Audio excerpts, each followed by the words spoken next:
Hi everyone.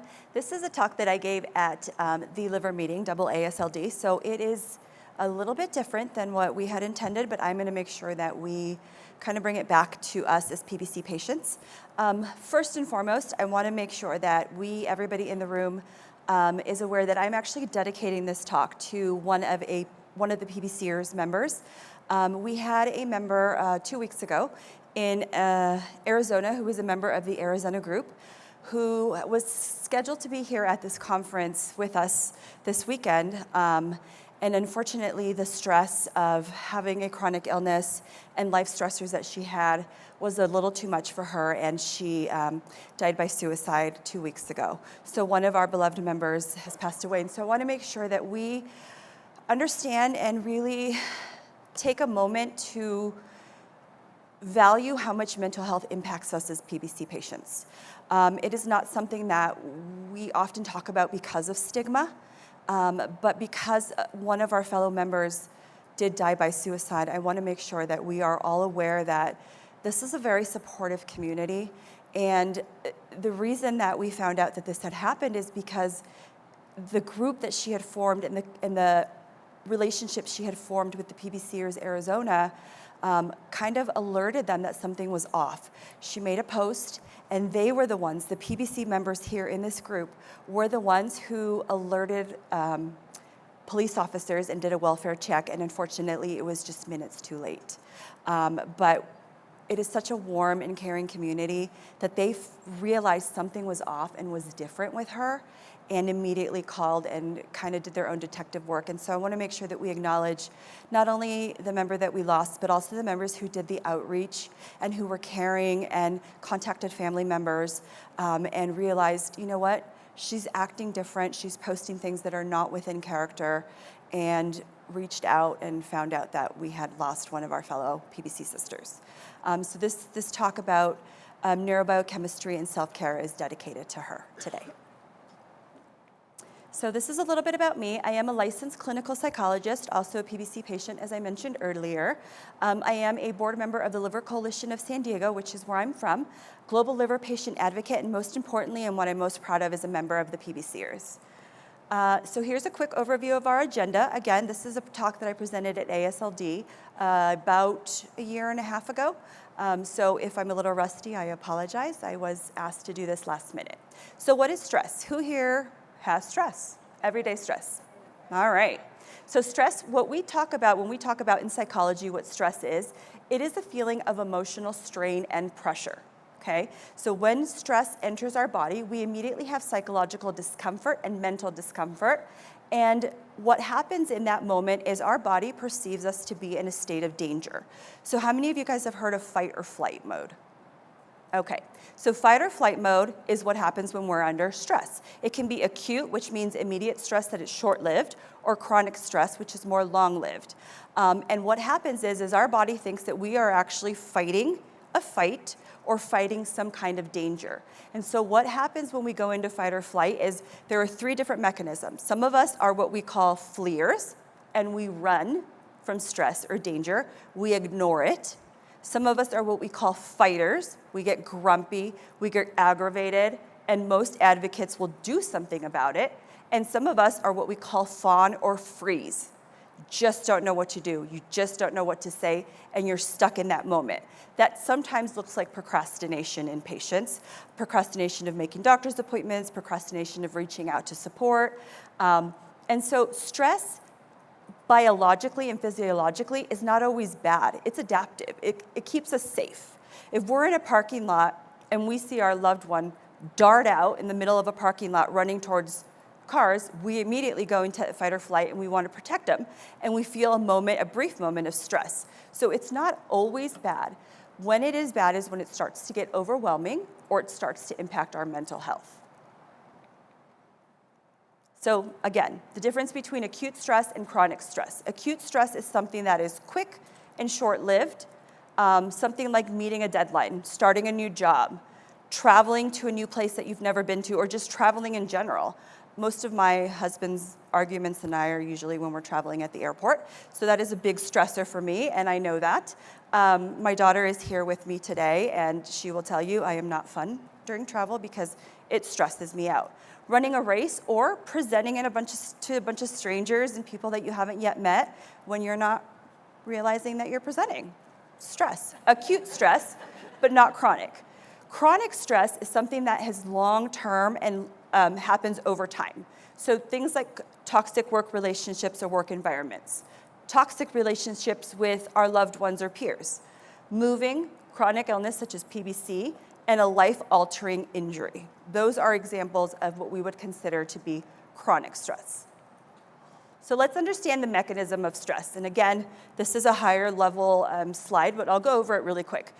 When we are looking at the brain, you'll see that little lower area down below. It is the amygdala. So the amygdala is our emotion center of the brain.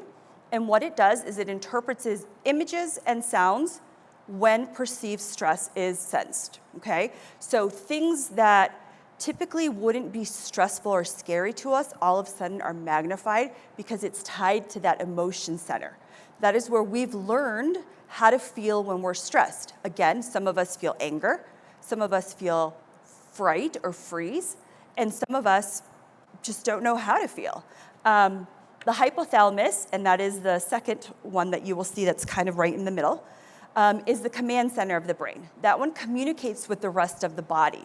So what that does is it influences our heart rate, our respiratory rate, our blood pressure, our sweating, and it kind of tells our nervous system it's go time. We need to act. And so when we're in chronic stress, what's really happening is that hypothalamus is constantly active. We are not able to turn it off, and we're not able to connect it to what we call the hippocampus, and that is like our, I would say like the part of the brain that allows you to make really good decisions and decisions that are well thought out. And so when that's not online, you tend to act or react based on emotion. All right, so what are the neurotransmitters and hormones involved? We have epinephrine, which is adrenaline, and that pumps through, and it causes changes. It causes that increase in heart rate. It causes the blood to push through the muscles to get ready to either fight or flee and run. We have an increase in pulse, and it also triggers glucose and fat to be released in the body. How many of you guys have heard of that cortisol stress response? Okay, it's like where we have fat in the belly and we're holding on to that. That's part of the epinephrine or adrenaline that is constantly being there and stored. That also can lead to MASH or fatty liver disease. So that is important to us to understand when we're talking about this chronic stress. Cortisol is another one. And then in chronic stress, like I said, the body remains in that constant fight or flight mode. So what are the top 5 stressors in life? When we look at research and we look at studies that have been done on chronic stress, these are the top ones that we tend to have. Death of a loved one. This is usually ranking the highest with death of a child, followed by death of a spouse, followed by death of a parent. Okay, so that is the order that that one goes to. Divorce or separation from someone that you've been married to. That is another one. Job loss, especially in our current economy where it's really hard to find a job. Serious illness or injury to either yourself or a loved one, so such as a caregiver or us being diagnosed with PBC. Moving to a new place or a new home is the 5th top stressor in life. With a raise of hands, how many of us have experienced one of these? One or more? So pretty much everybody has been in a state of top stress. All right, so what are the health consequences? As we talked about, we have that increase in blood. So we have damage to the blood vessels into the arteries. That is the high blood pressure that we tend to see. It also raises our risk of stroke and heart attack. When we have this persistent elevation of glucose, we don't get the energy replaced that we need to. So it increases appetite, and you're gonna wanna eat more in order to have the energy to either fight or flee. Or if you're one of those freezers, you're not gonna wanna eat at all, and then you're gonna get nauseous, and your blood glucose level is gonna tank. The last one is as I mentioned, it increases our risk of storing the fat. The cortisol stays there, so we end up to have more belly fat. We also have stress that increases our risk of mental health concerns. So we have insomnia with that. How many of you guys have been up awake because of stress? Yes.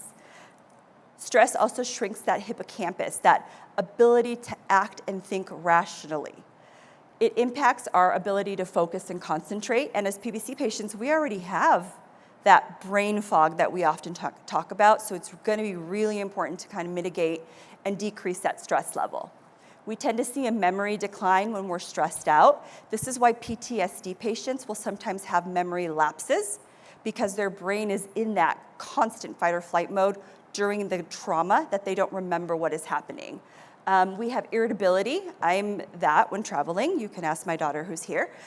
We have feelings of loss of control, and then fatigue and exhaustion, which can then lead to panic attacks, what we consider generalized anxiety disorder, and symptoms of depression. All right, so here is what we see when we look at liver health and the impact of disease. So again, we mentioned illness is one of those top 5 stressors. When we have advanced liver disease, it directly impacts our brain, and we know this. We have a lot of patients who have hepatic encephalopathy or who have that brain fog. And so that changes the way that we function. It impacts our memory, our language, our mood, and then gives us even more increased fatigue. And this is the fatigue that we often talk about, the fatigue that isn't helped by sleeping, the fatigue that you can rest as long as you want to rest, and you physically feel like you can't get out of bed. One of our PBC members once told me, and she's here in the room, and I hope it's okay that I'm using your example, but it's like moving through concrete. You can't quite get there, you feel heavy, you feel weighed down. So that is what we typically describe our fatigue to be like. Patients with liver disease are 17% more likely to develop depression versus 5% in the general population. So if we're looking at this, this is more than 3 times at risk for developing depression than anybody else in the other general population. So as liver patients, as PBC patients, we need to be aware of those symptoms. We need to be aware that we are at a greater risk, 3 times greater, more than 3 times greater, of developing these mental health concerns, and make sure that we're there to support one another and that we seek appropriate health care and mental health care. I'm often asked as a neuropsychologist, what do we ask for when we're looking for a psychologist who works with individuals with chronic medical illness? Does anybody know how to find someone that works with chronic medical illness who's in the mental health field? It's different. You can't just pick up the phone and ask for a regular psychologist. Regular psychologists aren't trained in chronic medical illness. So what you want to ask for as an adult is a health psychologist. Health psychologists are trained in working with chronic medical illnesses and diagnoses that impact our ability to function and to mitigate that chronic stress. In children and teens, we are called pediatric neuropsychologists. So there's a difference between a regular clinical psychologist who is able to work with general stress, general anxiety, general depression, and a health psychologist who's trained in a hospital and a medical setting and who has awareness of rare disease and chronic medical illnesses. So that's just a little tip for you guys, because I often hear that it's really hard to find a mental health provider. There are differences in mental health providers as well. So we have clinical psychologists, licensed psychologists. Those of us are the ones that have doctorates, and we have gone through extensive training. We also have to have accredited internships and fellowships 3 years post-licensing and before we even get licensed, and then post-licensing requirements as well. Then we have our marital and family therapists, or our licensed master's level clinicians. Those are the 2 years, so not quite the doctorate, but they also have all that experience of having an internship, not a fellowship or a postdoc, but they have that hands-on training. And then we have licensed clinical social workers. They tend to help more with the everyday life stressors. Some of them do provide therapy, but it's a slightly different modality than what would be of the clinical psychologist and the master's level clinicians. What we also see is that as the liver disease progresses from fibrosis to cirrhosis, not only do the physical symptoms progress, but also the mental health symptoms. We see greater depression, we see greater anxiety, we see much more panic attacks because people become confused and disoriented, and they're not sure how to navigate that path. Our family members aren't sure how to navigate that path. And lastly, is something that's near and dear to me and was my dissertation, is that quality of life. Our quality of life greatly tanks when we have a chronic medical illness, and then add a mental health component on top of that, and we see significant decrease in quality of life.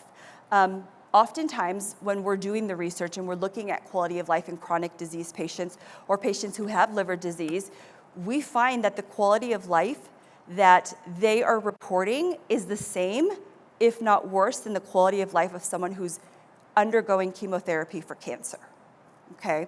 So don't diminish your symptoms. Make sure that you're paying attention to them and that you're finding that support wherever you need it.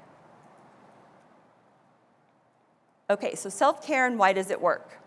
Why does self-care work? We always talk about self-care in PBC. Why does it work? Self-care is something that you do intentional. So oftentimes I'll hear parents or grandparents say, I sat down for 10 minutes. That was my self-care of the day. Well, you sat down to eat lunch. So that wasn't something that you're doing above and beyond. So technically it doesn't qualify as self-care. I love that you're sitting down to eat. I love that you guys are taking care of yourself by resting. But self-care has to be intentional and outside of what you would typically do day to day. If you are someone who meditates or does yoga and you do it on a routine, that is self-care, but we're also asking that you do something extra, above and beyond, where your body is really gonna take time to thank you for taking that self-care time. Again, as I mentioned, it's intentional and mindful. We can also adjust our behaviors to counter the activation seen in the stress response. So when we do self-care, what is happening in our brain is we're actually pruning or cutting those neuronal pathways that have been formed maladaptively to teach us that stress is bad, that stress is dangerous. And so when you're intentionally taking self-care, you stop and your brain starts to encode and realize that that self-care is more adaptive than that stress and chronic stress response. And so those neuronal pathways actually get cut and reformed in a way where self-care becomes a priority and self-care actually makes you feel better. We have that increase in dopamine. We have that increase in norepinephrine, which are the feel-good neurotransmitters. And then it becomes permanent. As we continue to do self-care, those neuronal pathways become stronger and stronger and stronger, and then they become what we call innate, meaning they're just there forever. And you have to physically do something self-destructive, which, again, as chronic illness patients, we sometimes do, to reprune or recut those neuronal pathways that we've established. So there's actually something physiologically going on in your brain when you're doing self-care and you're taking time to take care of your mental health.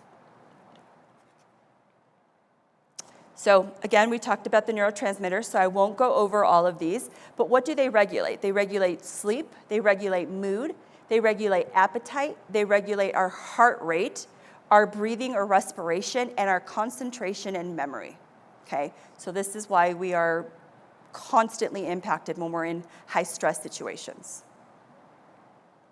All right, and we talked about a little bit about these, the dopamine, the oxytocin, the norepinephrine. These are our feel-good transmitters. This is what our body is seeking to make us feel relaxed, to make us feel good.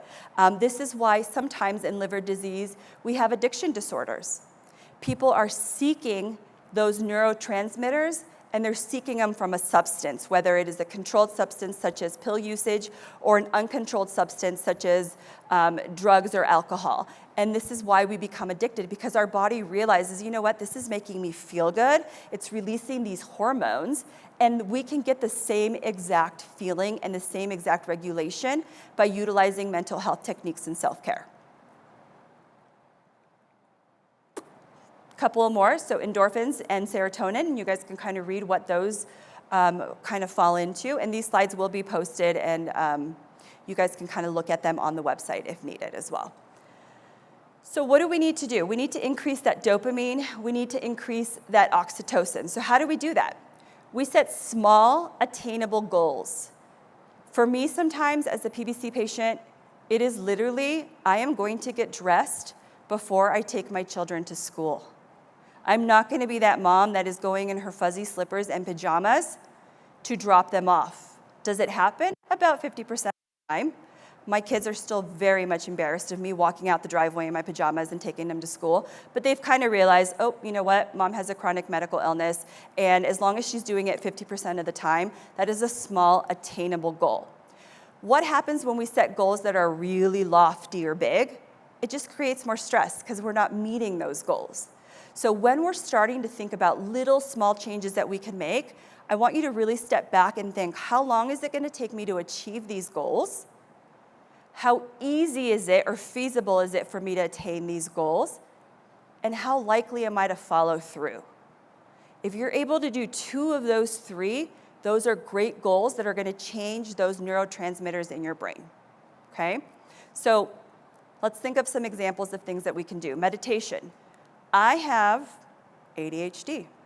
Meditation for me has to be 5 minutes or less, or you've lost me. Instead of thinking of that stream with the relaxing water and the leaf flowing through, I'm thinking of like, oh my gosh, I have to pack, and I just got back from Spain, and I have to take things to the dry cleaner, and oh, that coyote I saw on the drive this morning was really cute. I wonder if it's up for adoption, and then I've lost all my meditation techniques. So a small attainable goal for me is 5 minutes. In those 5 minutes, I pull up an app, I do a quick meditation, and then I've reset myself. But I know what is attainable for me and what isn't attainable for me. Another example, my daughters wanted to join a gym, and I was like, absolutely, let's do it. They say that exercise helps PBC patients and it gives us more energy. I was like, you know what, girls? Let's go every other day. Who thinks we made that goal? No. The fatigue came in, the itching when I was on the treadmill because of the sweat, and all of a sudden I'm like, my itch is 10 times worse, and I was like, oh my God, these people are gonna think that I'm like on something, and so it ended up not working out. So then I told the girls, what is an attainable goal? How many times can we go to the gym, and then what's attainable for me?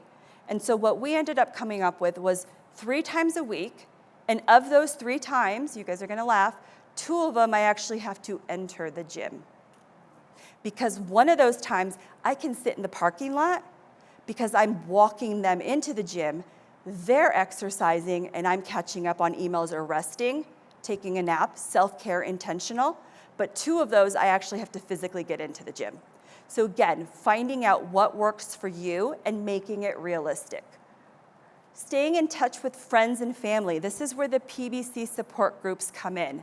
That actually releases oxytocin. It releases that feel-good neurotransmitter, and it helps us when we have chronic illness. Planning activities that benefit the community or benefit others. This is why volunteer work is really important. It's what we call altruistic. You're doing something for the benefit of others, not for your benefit or monetary benefit. That increases that oxytocin, makes you feel better naturally, and reduces stress. Text messaging, FaceTiming, Zoom calls with friends who live far away. Sometimes I hop on a call with Brenda, and I'm like, hey, how are we doing? Like, I am really stressed out. Or, hey, you know what? Did you read that email? Like, we got a response from a CEO. This is awesome. Like, we're pushing the PBC space forward. That increases that feel-good oxytocin, and it makes us feel connected. And it doesn't have to be face-to-face. Attending conferences in person. That is increasing oxytocin. This is self-care. You are learning, you are becoming active, and you are meeting people in your community. Here are a couple more examples. Sweating at least once a day. This does not include our hot flashes for menopause, guys. That's not included. I wish it were, because we would be so fit if we did. But this is like getting that vigorous exercise, walking at least 15 to 20 minutes, or whatever is feasible for you. You know, some PBC patients that I've talked to can't go out and walk because either they don't have sidewalks, or they're not ambulatory, or they're not safe. So they bought themselves like a little walking machine or a little step stool, and then just do tiny little steps.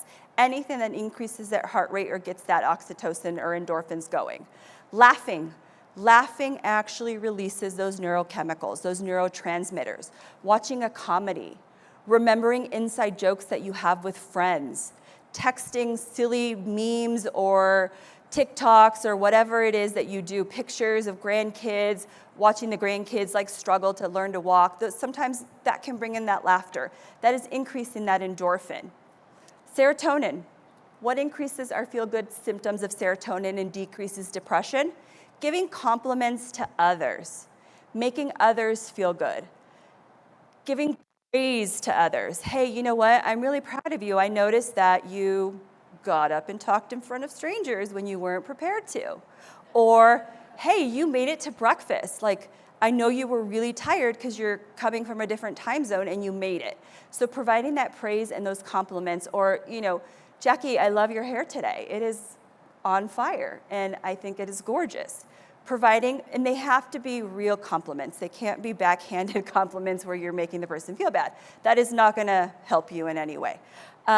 Encouraging family members and spouses to say a positive trait about each other before a meal. We do this with my kids. Sometimes it backfires horribly because, again, I have 2 teenage daughters, and it usually is like, I love how you were brushing your teeth and left my sink really dirty. So again, teaching them how to give a compliment and being sincere about it. Naturally, we can also do this by eating spinach, poultry, nuts, seeds, and soys. Those naturally increase serotonin. I will say make sure you talk to your doctor because I am not an MD, but some people can't have certain meals. Some people can't have soy products because of family history of breast cancer and things like that. So make sure that it's okay for you when you're doing that. All right, so what are some takeaway messages? Overall, we want to make sure that our cortisol and epinephrine levels increase. When they increase, that we stop what we're doing and we take a moment and honor the fact that we are in stress mode. We don't need to push it aside. We just need to stop and say, you know what? I'm having an extra tough time right now, or I'm having a stress reaction, and I need to just focus on my breathing, focus on where I'm at. So grounding techniques are really good. We use the 5 senses. What do I see? What do I hear? What do I smell? And what do I taste? One of the biggest things that I like to do is always carry mints, and you'll see them where I'm sitting next to Allison, because that helps ground me. When I start to feel really anxious, tasting something strong like a mint or an Altoid brings me back to where I'm at and in that moment in the room. Some people are hearing, so white noise makers. Kristen, our previous presenter, she won't mind that I'm sharing this, has what we call the hurricane. So she uses a white noise machine, but it is so loud that it literally sounds like a hurricane. But for her, it is relaxing. For all the rest of us who are sharing a room with her or a house with her, we're terrified and she's increasing our stress level, but we provide little earplugs, and so that tends to help. So if you're a sound machine or a sound person, downloading those things on your phone where you can just put it up and act like you're taking a phone call. 2 minutes, 1 minute, that's all you need to bring you back. If you're a feelings person, feel for different textures. The texture of your sweater, the texture of the podium, the texture of your hair. How many of you guys play with your hair when you're nervous or stressed out? That is a texture. You're a feelings person or a smell person. My younger daughter likes to carry those makeup rounds, and she puts lavender drops on them, pulls them out of a Ziploc bag when she's about to take a test, and sniffs it and just brings her cortisol level back down. Puts it back in her Ziploc bag, and back in her backpack it goes. Some people carry little bracelets that they can infuse those smells and oils into. That helps with that stress level. And then I want you guys to really look at remembering the analogy of the gas pedal and the brake. So when you're in chronic stress, you're constantly pushing that gas pedal and you're going 100 miles per minute because you're not able to bring back that hypothalamus and that hippocampus into awareness. You're reacting and acting on emotion. Putting the gas pedal and just pumping the brakes and slowing down is what we need to do as chronic disease patients. Caregivers, remember that your caregivers are equally as important as you are.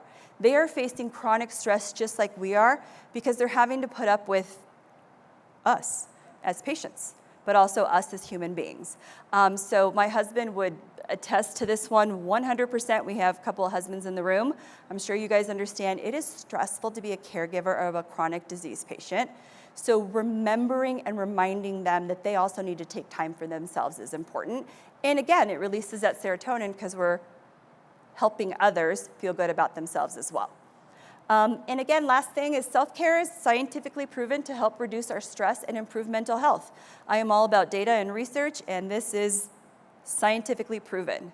Do you guys have any questions for me? Anybody have any responses or want to share any ideas of self-care that they do? Yes. So when you talk about helping each other out, what if both have stressors that they deal with? And about self-care, how do you get beyond the misery you're in to apply self-care? Again, making those goals really small and attainable. I don't have to make them feel better because you're not responsible for how others feel. You just have to try to make yourself feel better. So sometimes by taking a moment and saying, you know what, I'm a little miserable right now. This is really hard. I'm gonna take 2 minutes, just step outside and just reset myself. You're then what we call modeling to that other person who's also in chronic stress what they could perhaps do when they feel what we call triggered or stressed out. It can be super simple. It can be just as much as closing your eyes and taking 3 deep breaths. You're already resetting and you're releasing those neurotransmitters. So it doesn't have to be complicated. Sometimes I hear from a lot of my patients that the simple act, I'm not gonna do it, but like putting their hand over their heart and just saying, I feel the stress, I hear the stress, and doing 3 deep breaths is all you need. 30 seconds. It doesn't have to be elaborate, okay? It can be very simple. How are we doing on time? Good. We just have a couple more questions. Okay. One technique that I want to give everybody is, does anybody have panic attacks? Okay. So physiologically, did you guys know that there's a way you can stop panic attacks and actually keep them from ever happening if you practice enough?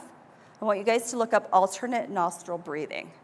What it does is it automatically pushes oxygen to that amygdala center of our brain and transfers the oxygen so that you're getting enough oxygen into the hippocampus and amygdala. So for some reason, one nostril is more dominant to certain parts of the brain than the other. We don't know which one it is for each people. So it's a simple covering one nostril, breathing in, 2, 3, exhaling, switching nostrils. Breathing in, 2, 3, exhaling, switching nostrils. But it's important to do it, and you can look up YouTube videos before you're in your situation where you're starting to have panic. You cannot practice this when you're under high stress or it's not gonna work. And don't do this if you have a cold. I learned the hard way and thought I was dying. So that is not a good way to do that. Yeah, I think we have a question over here. Yeah, I'm really glad you brought up caregivers and their needs too. Thank you very much. My husband, several years ago, after I had a really big medical thing happen, he started a meditation practice group at our church. He was not a professional or anything. He just wanted to be with other people practicing meditation, and that's turned out to be a really popular thing. They just get together, there's accountability there, and they just sit and meditate together. And I just wanted to bring that up as something simple that might be helpful for other people. Thank you. Yeah, and meditation can look different for everyone. Like I said, mine's 5 minutes because that's all I have. Sometimes meditation can be, some people think prayer is a form of meditation for them, and it helps them and it creates the same response as meditation, or just taking those concerns that you have and the stressors that you have and placing it on a higher level individual and putting that stress onto them helps as well. So if you're religious or you subscribe to the religious aspect of it, prayer can be another form of self-care. Cool. Anybody else? Any others? I can't see. All right. That's it. Cool. All right. Well, thank you, Cecilia. Thank you. Really appreciate you taking over on this.